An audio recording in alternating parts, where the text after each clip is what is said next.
Welcome back to Afternoon Express.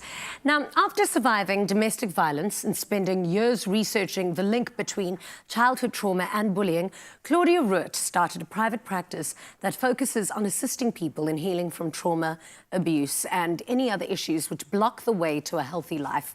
She's here to share more on the effects that trauma has on the brain and how it impacts one's development well into their adult years. Hello, welcome back to the show. So lovely to have you here again. Thank you. This is such a complex topic because, I mean, why do people become bullies? How do children become bullies? Well, anything that's got to do with the brain and how we develop in relationships. Yeah. Our brains are made to connect. And if your brain is, well, if you're a baby, your brain develops from the bottom upwards. And the only part of your brain that's really fully formed at birth is the part that's got to do with instinct. So the baby cries when he's hungry, he cries when his nappy is dirty or wet.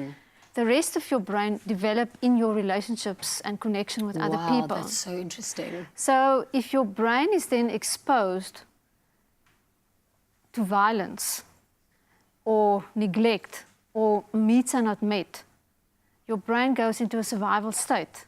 Because the brain then tells itself, how am I going to survive this? And if the child then experiences that differences or relationships are dealt with by violence, that's what you become. And like, for example, Colleen's case as well, like, how do children resort to bullying when they fear something? Because like they didn't know what was happening with her diabetes, so they were scared of it. Why is the instinct to then turn on the bullying instead of compassion? So the question that I always ask, and especially if we see in the state that South Africa is in at the moment, is violence has been normalized.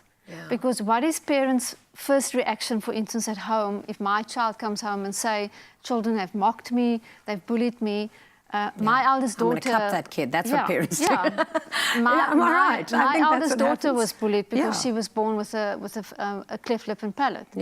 So our first response is, go and clap the child, go and moor the child, you know? And what does violence do? Instead of asking, I wonder what this brain has been exposed to. And relationships is the thing that make life stick. But how much intention do we give and attention do we give to relationships? And your brain can either be positively influenced or negatively influenced by your experiences. And the brain is an experience-based organ. So anything that's new to the brain, it goes like, oh, I don't really know if I like this or what to do with this. So children that become bullies, and then are those the people that become adult bullies? Do you think they were maybe bullied at home or saw some kind of violence? And then because they were bullies in school, will they become adult bullies in the workplace or at home? It depends. If you get support and you get a loving, caring environment, to help you through it and to help you understand, that can make the difference. But how much effort do we make in life to get to know people and to understand? Behavior gives us a message. Behavior in itself is communication. And like this morning, I trained teachers on trauma-informed. And it's like, if you look at a child, you need to ask yourself, what is this child's behavior trying to tell me? Do you, like, what kind of impact, will all children be affected the same by bullying? Or, I mean, how deep can the trauma from being bullied actually go? Are there some kids that can just like water off a duck's back, and then others that'll take that same degree of bullying and really take it to heart, and will it really affect them? It depends on the supportive relationships in your life. If you have a very strong support relationship and where your self-esteem has been boosted, but, and this is the big but, we need to realize that it's not only the parents and the school that play a role as people that influence the brains of children. Every adult in a child's life, in all the sectors that deals with children, need to understand that they need to make the positive impact on children and help them to deal with this, because stress and trauma you're going to get everywhere. How do you treat a bully And what should a person who's been bullied do, and how should they react? Well, that is where... Because you can't punch back. That's where restorative work comes in. I've had the same question today about one of the teachers' grandchildren is being bullied. Wow. And my question is, what effort do we make to go and get the parties to connect and form a relationship? And that I can be vulnerable to you and say, you know, this that you do to me, it hurts me.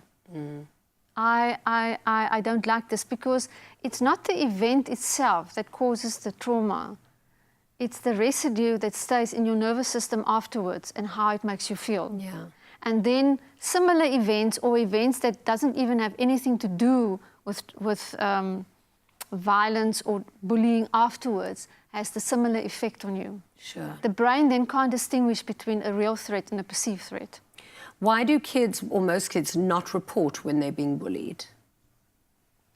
If I have been abused at home and I was told to be silent, or I do not have a supportive adult that I can go and can soothe my nervous system, why would I believe that the school and adults at school will listen to me?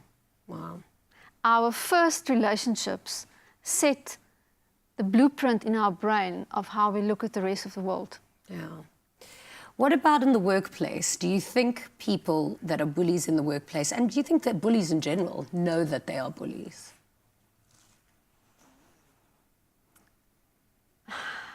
It's No. a tough one.